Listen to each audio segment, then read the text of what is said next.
C'est aberrant, frérot. On se retrouve aujourd'hui pour une aberrante vidéo. Très aberrant. On se retrouve aujourd'hui pour une vidéo aberrante. GMK. Je pense que tout le monde le connaît.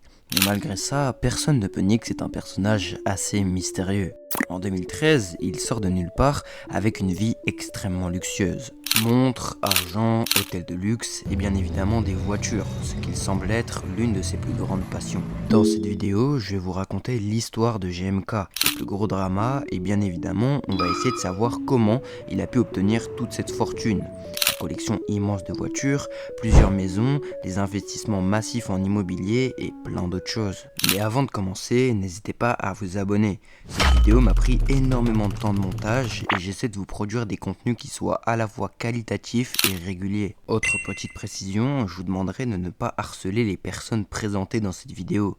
De plus, si vous n'êtes pas d'accord avec ce qui va être dit, veuillez vous exprimer en commentaire.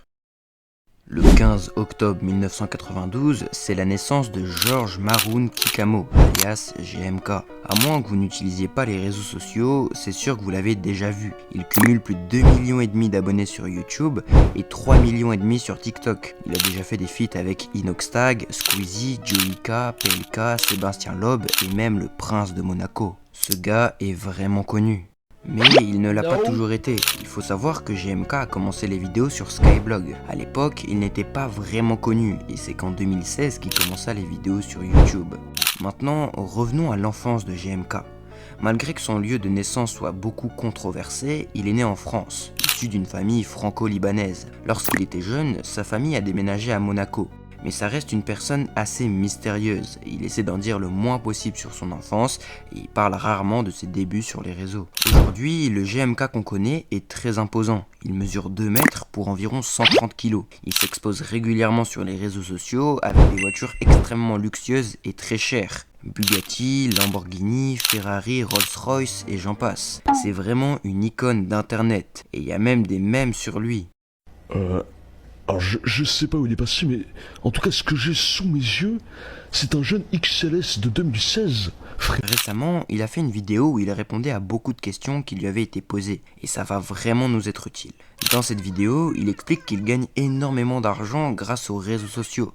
Rien qu'avec YouTube, il a gagné au total plus de 1 500 000. Et il est également très présent sur TikTok et Instagram. Si on l'analyse, on se rend bien compte que sa fortune ne vient pas de lui. Ou en tout cas pas totalement. C'est clairement expliqué dans sa vidéo, il a eu des héritages. Sa famille était très influente dans l'immobilier et c'est notamment grâce à ça qu'il a pu gagner beaucoup d'argent. Mais malgré le fait que ça soit quelqu'un de très gentil et respectueux envers sa communauté, il a souvent subi des vagues de haine. Par exemple, sur Reddit, beaucoup de personnes l'accusent de n'être qu'un simple héritier qui n'a rien fait de sa vie. Personnellement, je pense que c'est plutôt des rageux ou des jaloux. En novembre 2022, le youtubeur Mounir Moons s'est moqué à de nombreuses reprises de GMK.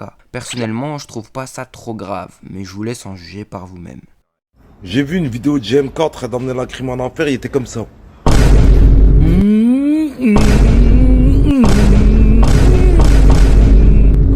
Je l'ai regardé, il y a un problème, Hada.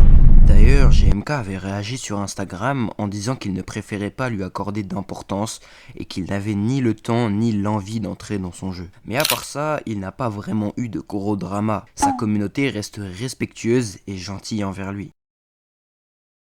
Vous l'aurez compris, GMK est une personne assez controversée sur les réseaux. Malgré une grande communauté qui le soutient, il y a quand même des personnes jalouses qui le critiquent ou qui l'envient. C'est vrai qu'il montre régulièrement ses achats de montres, de voitures et qu'il expose sa richesse, mais c'est le but de ses chaînes. Il ne fait jamais ça pour s'enorgueillir, mais au contraire pour montrer aux gens que eux aussi peuvent réussir et aussi pour les divertir.